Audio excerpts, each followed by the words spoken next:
Добар ден и одма, ова е најновото издание на магазинот за родителство 0+ месеци на телевизија Телма.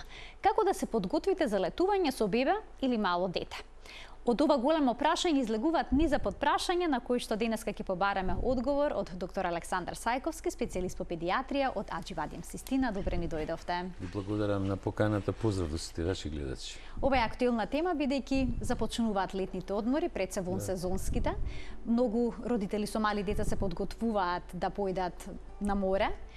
Сега тука се поставува едно прашање. Кога бебето е подготвено да патува и да престојува на плажа? Некои родители сметаат дека до 1 година тоа не е во ред да се направи, но има пак и родители кои што патуваат со бебиња од 1 месец, од 1,5 месец, велат се е исто, само што на мајка ти е подобро. Па дали е така? Да.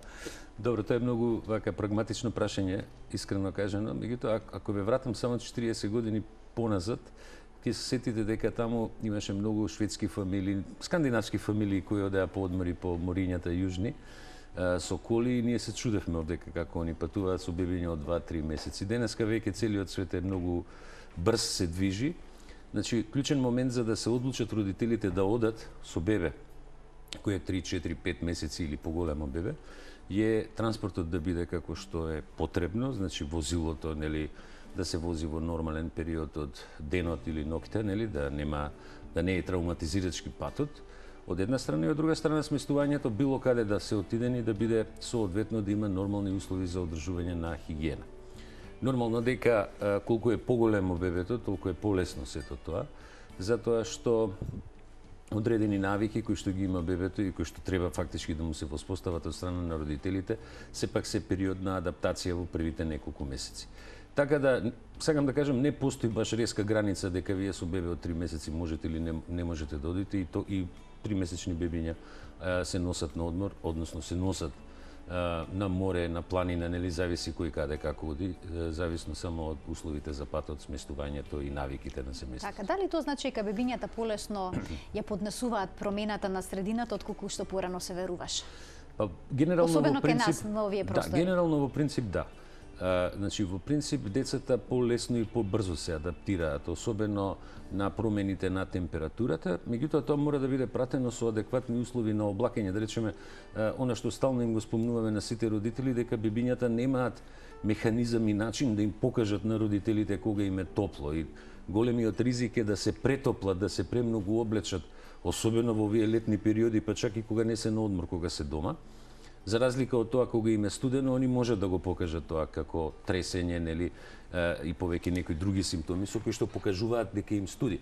Но она што треба да знаат родителите дека децата не треба да се бебињата не треба да се преоблакаат, треба што полесно да се облечат. И впрочем, наједноставно кажано, они примаат храна, пијат млеко, изгледа парадоксално мала количина на храна генерално, меѓутоа они трошат 6 пати повеќе енергија од нас возрастните. Во тоа трошење енергија они продуцираат и топлина и затоа не треба да се преоблакаат, така да бебињата во овој летен период треба да се што поголи. Така. А дали треба да се внимава на режимот на исхрана и на внесување течности во летниот период, особено кога бебињата ќе се однесат на одмор? Да, тоа секако, нели. Тука е препорачливо, пред се морам ова да ви кажам, значи мајки кои што дојат, значи ако збориме за бебиња во тек на првата година од животот и кои што се на природна исхрана, добро е да мајките во тек на одморот и престојот, па дури и надвор од тоа, да внесуваат дополнително витамини, одредени витамини и минерали, нели, кои што фактички ќе го поспешат стварањето на млекото кај нејзе, од една страна, и со тоа ќе се обезбеди добра лактација и на бебето. Значи, доењето е најголемата и најдобрата заштита од сите инфективни болести, нели.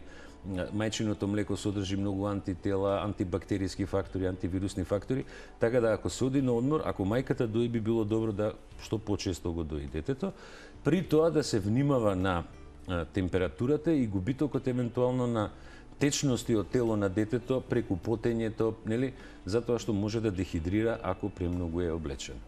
Во летниот период се случува да се развијат стомачни вируси и токму кога ќе се стигне на одмор, на локацијата која што толку се посакувал и се размислувало со месеци, почнуваат проблемите, се случува децата да добијат диареја, да добијат пролив и од самата промена на местото. Дали се потребни пробиотици во овие моменти? Да, апсолутно. Значи, видите, тоа е оној познат феномен во медицината што ние го викаме патувачка диарија. Кога ќе промените едно место на живење, односно се префрлате на друго место, односно одите на одмор, без оглед дека да е тоа место релативно блиско или подалеку, таа локална микрофлора сепак има одредени разлики во однос на оние на кои што актуелно човекот живее, нели? Затоа е добро да се користат пробиотици кај сите, и кај родителите, и кај децата, за да се избегне појава на таа патувачка диареја, да кажеме, затоа што може да дојде до дисбаланс. Меѓутоа, тука може да дојде до дисбаланс во исхраната, затоа што вие кога одите во некоја странска земја на одмор, може да од сите производи што ги користите за исхрана на вашето бебе, например, таму ги нема истите производи или има други производители, ако се работи за готови кашички и така натаму. Така да тоа се може да биде предуслов за појава на промени во бактериската флора, а на крајот на денот и до појава на диареја или течни столици, нели? При што одма морам да напоменам дека клучен симптом на кој што многу треба да внимаваат родителите е повраќањето, затоа што бебето може да има и повеќе столици, но нема да бидат толку ризични колку што повраќањето може да биде симптом кој што може да доведе брзо до дехидрирање на бебето. Така, што е исклучително опасна состојба. Затоа е добро да се користат пробиотици уште пред да се тргне на одмор, за цело време на одморот и кој ќе се вратат од одмор. Тоа е вака мој топол совет за таа работа. Во овој дел од емисијата ќе ги вклучиме и гледачите со нивни прашања. Телефонскиот број на телевизија Телма е 3076-677. Денешната тема е летување со мало дете или пак со бебе. Гостин во студиото ни е доктор Александар Сајковски, специјалист по педиатрија од Аџибаден, Систина. Кога се размислува за одмор, веднаш првата асоциација е песок, море. Сега, дали бебињата и малите деца треба да си играат во песок? Колку често треба да се капа? Дали бебе помало од 6 месеци треба да се стави во морска вода, во морето? Знаете како, не знам дали сте успеале да видите, значи бебе ако во првите 7 месеци од животот го фрлите во вода, оно ќе плива. Така. Тој инстинктот за пливање го има. Односно ќе излезе на површината, нели? Бебињата, видите, треба да се носат на плажа или ако се носат на море, на песок. Меѓутоа тоа не треба да биде во оние екстремно ударни периоди од денот кога е сонцето многу јако. Ние денеска имаме една парадоксална ситуација да вие добивате многу информации за штетното влијание на ултравиолетовите зраци врз кожата на човекот и појава на разни малигни болести, нели, врз база на излагање, долго време излагање на сонцето. Од друга страна, нас ни е сонцето единствен извор за создавање на D-витамин во телото. Исхраната е многу сиромашна со витамин D и за жал, веднаш ќе ви кажам, Македонија како држава, без оглед што има огромен број на денови во тек на годината кои се сончеви, во Македонија поголем дел од народот има низок, има многу дефицит на витамин D. Тука вклучително и децата. При тоа, значи, добро е да се изнесуваат децата, да се изнесат на сонце. Дури нашите студии медицински, зборам студиите во медицината што се направени, покажуваат дека само 15 минути да го изнесете детето на сонце, утринско, например, она што е околу 8, 9, 10 часот од Савајле, само 15 минути се создава доволна количина на D-витамин за потребите на детето. Меѓутоа, тоа не значи дека понатаму треба да биде скроз затворено. Значи, паметно е да се изнесе наутро, да се, што викаме народски, брчка во морето, да се игра во песокот. Нека не се плашат родителите ако се запрља малку во песокот. Тоа е фактички и онаа теорија за хиперчистота, да кажеме, каде што во семејства и деца кои што се ултрачисти, почесто се појавуваат алергиски реакции, да кажем, нели? Ма тоа е познато и во Западна Европа и во развиениот свет, така. Така, колку повеќе деца има во семејството, толку помала е веројатноста да има децата алергија поради тоа што моментот на хигиена не може да биде одржана ниво. Тоа уствари не е ни нова теза, да кажеме, тоа е фактички анализа која покажува дека во сите земји каде што имаме доста инфективни болести, каде што имаме инфекции, да кажеме, имаме многу помал број на алергии. Тоа е заради оној дисбаланс помеѓу два дела на имунолошкиот систем што се викаат ТХ1, ТХ2, за разлика од хиперчистите средини каде што почесто сега се јавуваат алергиите како заболување. Ако сакате вака и една малку раритетна работа која можеби чудно изгледа за да чујат пациентите, односно нашите слушатели, тоа е дека во еволуцијата кај човекот најбитен дел од нас, од заштитата наша, од се она што се одвива во околината и за алергии и за инфекции, уствари оној наш вроден имунитет. Значи, вродениот имунитет се нашата кожа, слузници, секрети на слузници и така натаму, кои што фактички чинат повеќе од 85% од одбрана на организмот. Оние милиарди клетки други во телото кои што го штитат организмот од одредени инфекции, у суштина покриваат само 15% од она што ќе влезе во организмот. Впрочем, тоа е така развиено затоа што со милениуми години отворите наши, например, ние имаме повеќе микроорганизми отколку што имаме клетки со кои што живееме, се ствараат една цела група на клетки што се викаат мастоцити, се да не ве замараме еозинофили, значи клетки кои што се наоѓаат во слузниците, особено носот и устата, и кои што у суштина продуцираат алергија, али они се створени кај нас за да не заштитат од паразити, од бактерии, од вируси.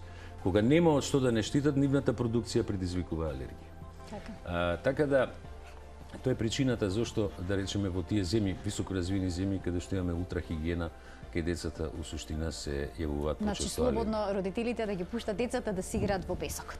Апсолутно во песок, па дури и малце вокал. Да. Зошто да не? Зошто да не? Децата во секој случај ќе уживаат максимално. Тоа сигурно. Они секако ќе уживаат, значи, знаете, она игра која што ќе се створи во песокот, во водата, нели, сето тоа представува и нешто што во минатото го викавме и форма на климатско лекување. Дури убаво е, например, ако може, значи тоа во минатото кога немаше многу лекарства, кога повеќе беше светот на фитомедицина, имаше систем на одење, да кажеме, морска терапија, нели, климатско лекување, па после тоа планинска, со промени на атмосферскиот притисок во самото сонце и така натаму, за да се лекуваат одредени болести. Така, нашата генерација ми се чини дека тоа го практикуваше. Впрочем, туберкулозата така се лекуваше порано. Немаше лекови за туберкулоза, во минатото зборам.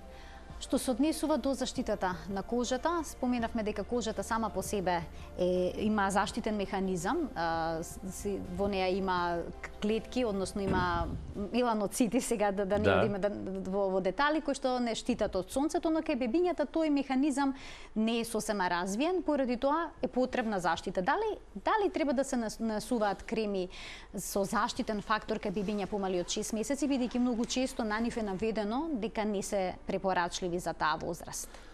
Знаете... И дали воопшто бебињата помали од 6 месеци би требало да седат на плажа на сонце или пак треба да се бара некоја шарена сенка, да се барат плажи на кои што има природна сенка? Знаете како, кога е кожата во прашање, значи тоа е најголемиот одбранбен орган на телото. Најголемиот кој што не штити од сите можни инвазии од надвор, нели? Меѓутоа кожата кај бебињата е многу тенка, многу нежна и лесно може да биде пробиена од разни патолошки патогени, што ги викаме ние микроорганизми, и затоа по принцип треба да биде релативно заштитена од екстремно, например, пред се да биде заштитена од она горење, што би рекле, нели, на сонце, значи од црвенило, дури од изгореници кои што може да се јават ако премногу се изложени на сонце. Меѓутоа, не советувам да се користат хемиски средства, многу хемија на самата кожа, затоа што самата кожа на бебињата знае да упие, значи да внесе од она што е све намачкано на нив. Има еден исто така феномен што често се дилемата дали да се стави заштитен фактор ПСК е поголем или помал. Морам да ви кажам дека меѓу 25-30 заштитен фактор и ПСК и нема некоја огромна разлика. Но во основа бебето треба да се изнесе, или детето треба да се изнесе, особено во утринските часови, кога уште не е јако сонцето и не може да го изгори, за да се создаде D-витаминот во кожата, кој што е потребен за неговиот живот во тек на денот. Имаме гледач на линија, да го вклучиме со прашање. Добар ден. Ало, добар ден. Повелете. Поздрав до вас. Сакам да го прашам докторот за 2,5-месечно бебе. Така? Дали би можело да се изложува на сонце, односно да се оди на одмор воопшто со него? Да станува збор за одмор на море. Така, ви благодарам што се вклучивте во програм, ова е едно од почестите прашања. Ова е фактички она што го отворивме на почетокот. Да, што го отворивме на почетокот. Ако бебето добро расте, ако бебето добро цица, ако бебето има добар ритам, дневно-ноќен ритам, добро е, може да отидат на одмор, меѓутоа сепак патувањето да не е многу далеку, да не е многу травматизирачки. Се знаете, тука можеби некој ќе се сукобиме со нашите мислења, да кажам, затоа што впрочем поголем дел од особено луѓето од постарите генерации сметаат дека не треба бебињата да ги носат во првите 6 месеци надвор од дома. Но морам да ви кажам дека децата не се раѓаат за да бидат затворени дома.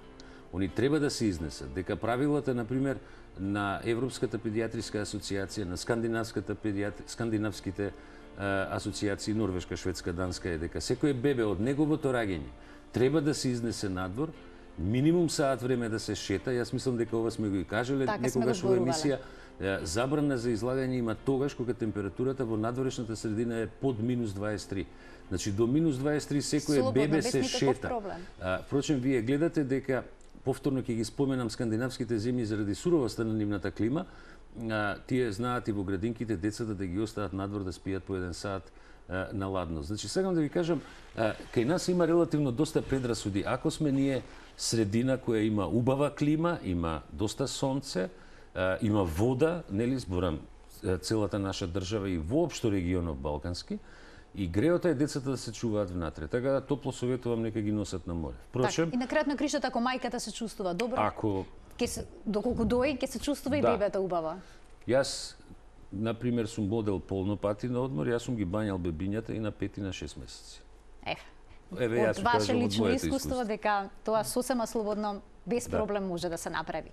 Кога зборуваме за патувањето, бебињата не повраќаат по пат, но веќе после првата година, втората, може да почувствуваат мачнини при движењето на автомобилот, па да почнат да повраќаат. Како се решава овој проблем? Дали се препорачуваат некакви медикаментни, некакви лекарства за да се надмине оваа состојба? Значи, со лекови ви молам многу внимателно. Значи, кога се лекови во прашање за било што во педијатријата, а особено во првата година од животот, многу внимателно, значи ние се трудиме што помалце класична хемија да употребуваме. Сега вака да се изразам за да ме разберат гледачите. Зошто ова го кажувам?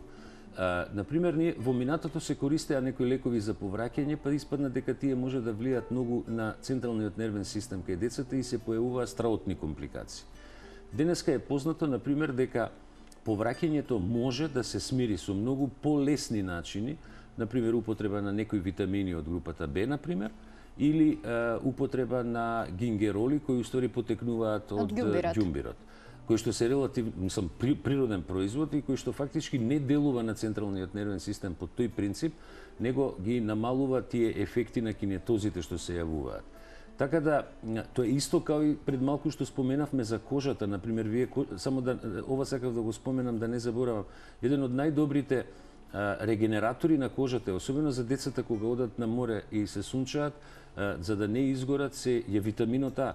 Ви имате релативно стари креми, кои што се наоѓаат и кај нас, кои што се богати со рибино масло, односно од рибино масло направени, каде што има доста витамин А, кој што фактички ја одржува кожата и го подобрува квалитетот на кожата и фактички регенерацијата на кожата. Така и ова со овие хемиски, да ги кажам, препарати со лекови. Друго е кога се работи за деца кои што се поголеми или за возрастни луѓе, да речеме таму веќе има поголем избор за тие кинетози.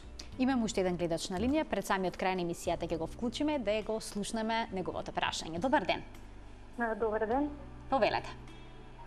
Се јавувам, јас сум мајка на 3-месечно бебенце и сакам да го прашам докторот како е неговиот став за капење на детето во езерска вода. Зашто цело време не зборуваме за морска. На море. Јасно. Ви благодарам што се вклучивте во програма. Многу од семејствата одат покрај езеро на одмор. Секако, само зависи од температурата на водата, ништо друго. Водите, езерските води се исто така, мислам убави води се тама. Но може да бидат студени. Може да бидат малку постудени. Значи многу е битно само од температурата на водата да не е превише ладно. Зависи, мислам, од самото езеро. Значи не е спорно, има разлики меѓу морската вода и езерската вода, меѓутоа едната и другата е добра. При тоа, во основа се работи за класична климатска климатска промена, значи температура малце повисока нели температура на вода адекватна за детето и при тоа да речеме оној убав и чист воздух кој што го дишат кога одат на одмор. И на самиот крај од денешното издание само накратко што од лековите родителите би требале да понесат со нив на одмор како превентива, дали треба да се земе антипиретик, да. Сите патуваме со нешто такво. Да, секако треба да се има нешто што е значи за нега на кожа, за одржување за изгореници да не се појават по кожата, да се земат препарати на природна основа против комарци, уеди од комарци и такви животинчиња, да кажам, нели, инсекти. Треба да се има нешто за температура и нешто за алергија. Алергиските реакции може да се јават при промени на услови на живење, промена на начин на исхрана и евентуално да се внимава многу на самиот режим на исхрана во зависност од тоа каде се оди. Доктор Сајковски, ви благодарам што бевте денешен гостин во Нулайн Плюс. Благодарам вас. Родителите многу често знаат да прашаат кога ќе уживаме во одморот, како некогаш. Некои родители велат, не се секирете за неколку години, само децата да подпораснат, кога сите проблеми што се случуваат, ќе ги паметите како некои интересни анекдоти. Ви благодарам што бевте дел од Нулайн Плюс. Се гледаме секој работен ден во рамки на утринската нателна. Пријатно.